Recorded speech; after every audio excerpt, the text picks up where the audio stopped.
افشای حقایق تازه مرگ خانم نغمه، هنرمند مشهور و محبوب افغان. نغمه در کجا وفات کرده است؟ دلیل مرگ نغمه هنرمند افغان چی بوده است؟ گفتنی‌های تازه درباره مرگ نغمه و گریه دختران نغمه که هرگز باور نخواهید کرد. لغو تمامی کنسرت‌های خانم نغمه هنرمند مشهور افغان.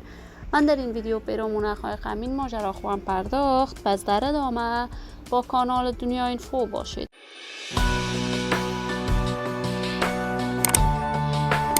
سلام و سلامتی نثار تک تک شما دوستداران نهایت ارجمند کانال دنیا اینفو.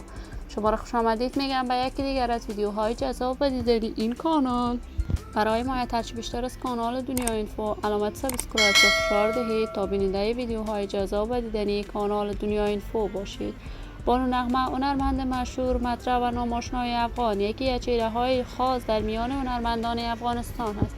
وی پشتون می باشد و در کشور افغانستان بزرگ شده است. در کابل از ولایت قندهار در سن 6 سالگی کوچید.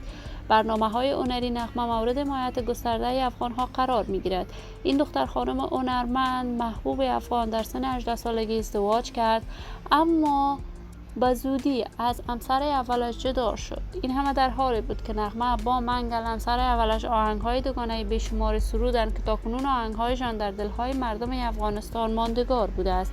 نغمه صاحب 5 فرزند می باشد. وی بعد از آن که به کشور امریکا مهاجرت کرد، در آنجا با پسر یکی از رهبران مجاهدین افغان ازدواج کرد، ولی ازدواج دوم نغمه فرزندی نداشته است. این هنرمند اما سال کنسرت‌های در سرتاسر جهان برگزار می‌کند. خانه‌های مجلل نغمه در کشور پاکستان و دبی وجود دارد.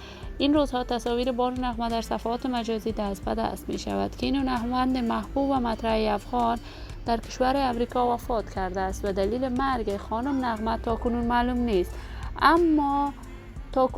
نیست. نغمه به چی دلیل تمامی کنسرت‌هایش که در امریکا برگزار میشد لغو کرده است.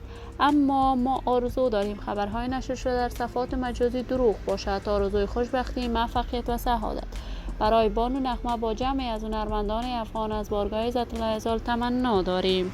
دوستداران و همراهان نهایت ارجمند کانال دنیا اینفو، شما هم نظریاتتان را در بخش کامنت با من شریک بسازید.